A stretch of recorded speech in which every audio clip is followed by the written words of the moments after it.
Jasmine Crockett, the most unprofessional U.S. representative in Congress by far. So this ghetto caricature that she and the Democratic Party made up, it's quite fascinating to watch unravel. If you look up Jasmine Crockett prior to being in Congress, entirely different person. She had a different accent, she was calm, collected, respectful, professional. The struggle that Jasmine Crockett is portraying, as if she grew up in the hood, grew up on the streets, I don't see it. She grew up quite privileged, actually. So she attended Mary Institute and St. Louis Country Day School. This private prep school costs $35,000 a year to attend, mind you. She also attended Rosati Kane, an all-girls Catholic high school, which cost $14,000 a year to attend. Jasmine Crockett then went on to attend Rhodes College, a private liberal arts college costing $73,000 a year to attend. She was raised by her father, a pastor, and her mother, a stay-at-home mom. Jasmine Crockett has a law degree and she owns her own law firm. And with her net worth, she's making pretty good money.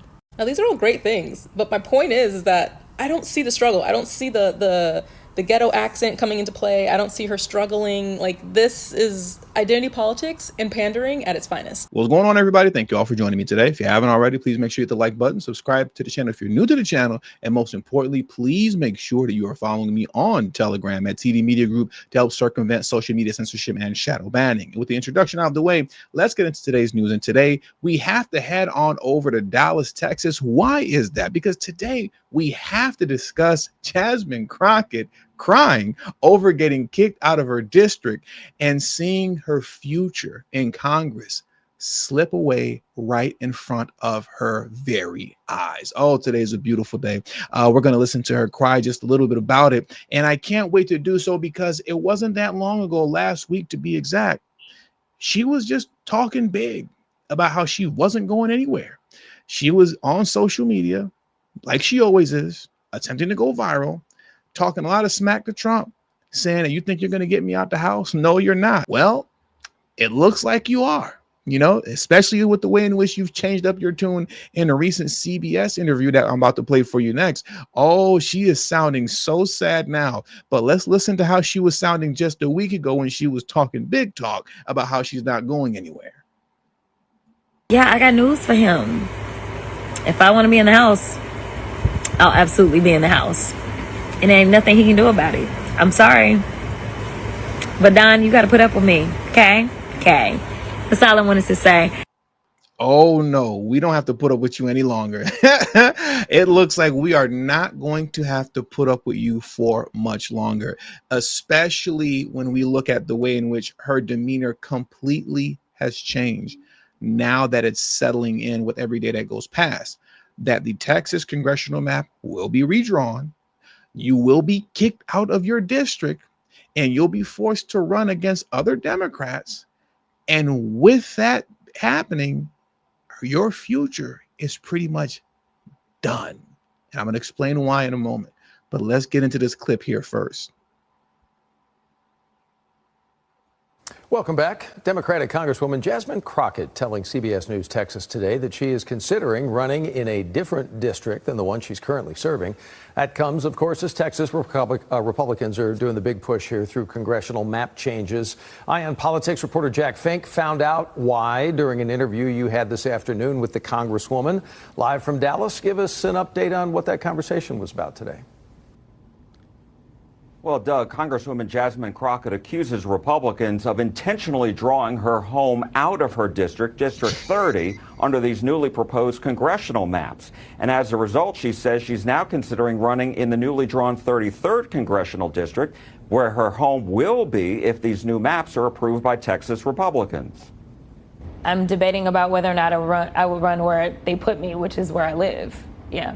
In 33. In 33. Congresswoman Crockett has served in the 30th congressional seat since January 2023, and her district is mostly in Dallas County, but also has some in Tarrant County. While the boundaries of her district would change, it's still considered a Democratic majority seat and will have a majority of African Americans. Here's where it gets tricky. The current 33rd congressional district is served by Democrat Marc Veasey and is in both Tarrant and Dallas counties. Under the proposed new map of the 33rd District, it would only be in Dallas County and include Congresswoman Crockett's home. Congressman Veasey lives in Tarrant County, and he would not live in this district if it's approved. This will become a Hispanic majority district and will remain a majority for Democrats as well. She's cooked. she's cooked.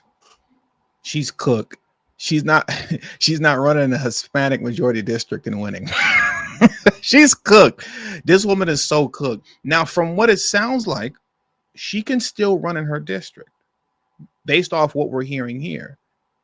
Though she's technically now, or will be, in District 33, if I'm hearing correctly, based off how the conversation sounds in the interview, she can still run in 30. So this speaks volumes, right? Because, she talks that black talk really well, doesn't she? She talks the pro-black talk so well. Not really, but she does talk it, but not well. But my point is this, as you just heard, her current district will get even blacker, right? More African Americans will be in her district. It will be a majority African American district. You talk all the black talk. Why aren't you happy about that? You should want to stay in District TX30. Why would you go to a majority Hispanic district? Doesn't really make much sense to me, especially after you just got done talking a lot of nonsense on social media, once again, trying to go viral, where you were with your, Hispanic Democrat colleague talking about how Donald Trump is apparently scared of black women and Latino women. Let's get into that video clip next, and then we're going to jump back into this here. But Jasmine Crockett is cooked, ladies and gentlemen. She is finished. I am Texas Congresswoman Jasmine Crockett, but I am standing here with one of my faves right here, honey. Yes. Listen, and guess what? Neither one of us are in Texas. You know why? Because we know that it is time to stand up, rise up, and fight back against these fools that think that we're weak. One thing that they should know, when it comes to a black woman and a Latina, that's right, they're about to get a little spice, okay? And that's exactly what they got. So right now we are fighting for our rights in this country. We are fighting for democracy. And I just want y'all to know that I'm standing 10 toes down with my homie, the representative from the great state of Texas. That's right. Yes. Maybe when she made this video, she knew that she'd be running for Congress in a majority Hispanic district. Once again, based off what we're hearing, something that she doesn't have to do. It appears as if she's quitting on the black community in TX30, because once again, based off what we're hearing here and what she said, she's considering running in District 33, which tells me that she doesn't have to. She can stay and run in her district if that's what she wanted to do, where it's majority African American. But she's fleeing where the African Americans are and saying, I want to run possibly in the majority Hispanic district, a district that I don't believe she has a chance in winning, especially given the fact that she will be competing against other Democrats, and that will be a Democrat basically area. I just can't see that for the life of me. But you can't remove the idea, or we have to make sure that we keep in mind that by doing that, she's quitting on the very black people that she claims to be so proud to represent. Don't forget that. All right. Now let's tap back into the original video clip that we were watching earlier.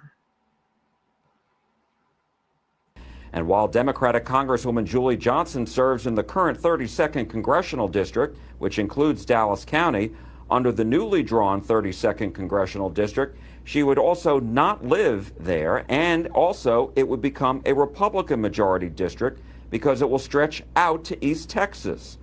Congresswoman Crockett told me today she does not want to move from her home. Members of Congress are not required to live in their districts. They only have to be a resident in the state in which they serve.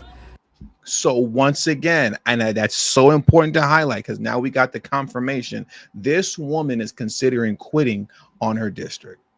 She's about to quit on black people. Oh, that black talk was such BS, because she's about to quit on you guys and run to the majority Hispanic district, which she does not have to do. She doesn't have to, but she will. Why? Because most likely that's where the money's going to be. And we're going to get into that at the end of this video clip here. But let's carry on.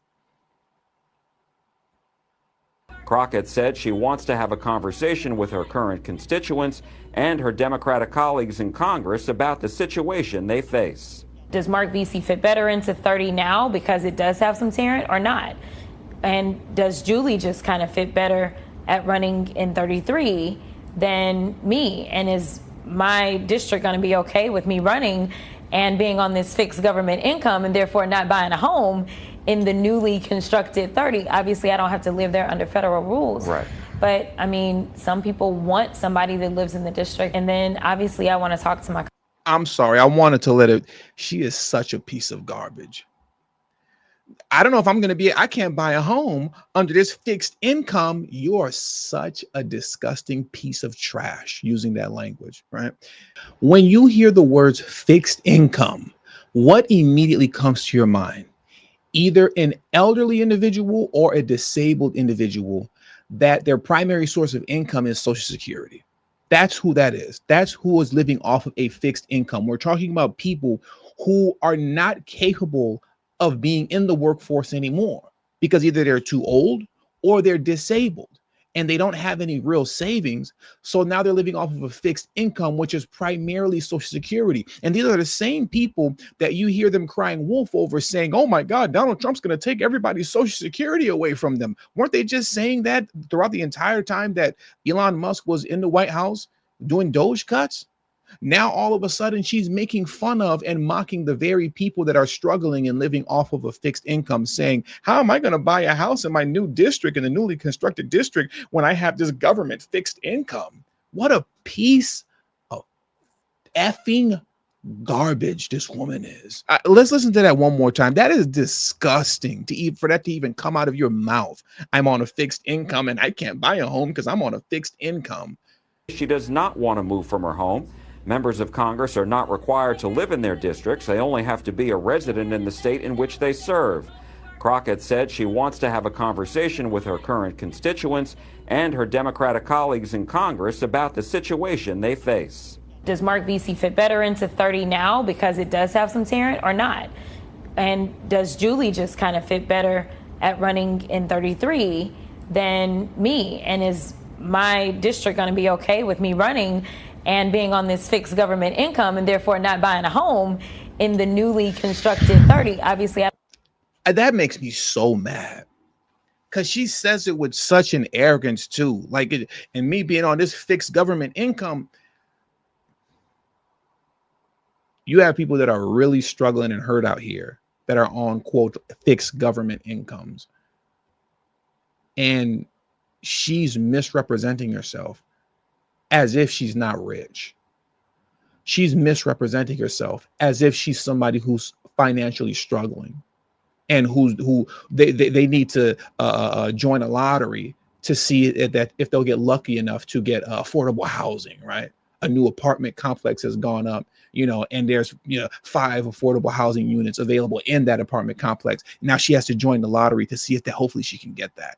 What a piece of garbage this woman is. Anyways, wow. Let's just let the video play. This is a wealthy woman. This woman's rich. Okay, she's rich. She grew up with money. She's not financially struggling. Yet she's let me let it go. I don't have to live there under federal rules. Right. But I mean, some people want somebody that lives in the district. And then obviously I want to talk to my colleagues and say what kind of makes sense so that at least hopefully 2 of us have the best shot at going back. She's such a piece of trash because once again, this is a wealthy woman. She has plenty of money. And at the end of the day, this is all about the money, nothing more, nothing less. It's all about the money. I played this clip for you guys, about a week ago. I want to play it one more time where she essentially tells on herself concerning the fact that this is all about the money.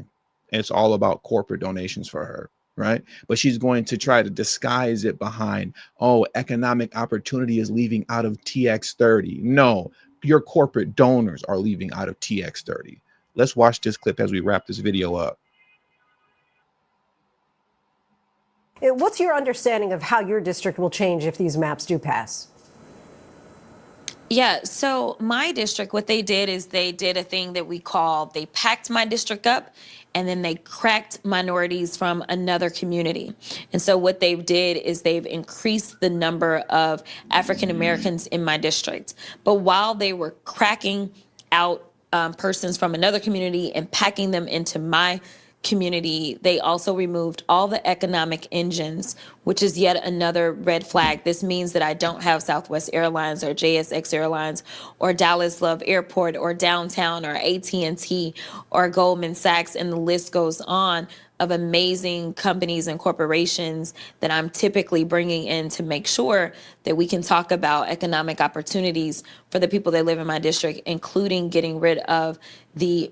Shut up. This woman is such a piece of filth. What a piece of trash.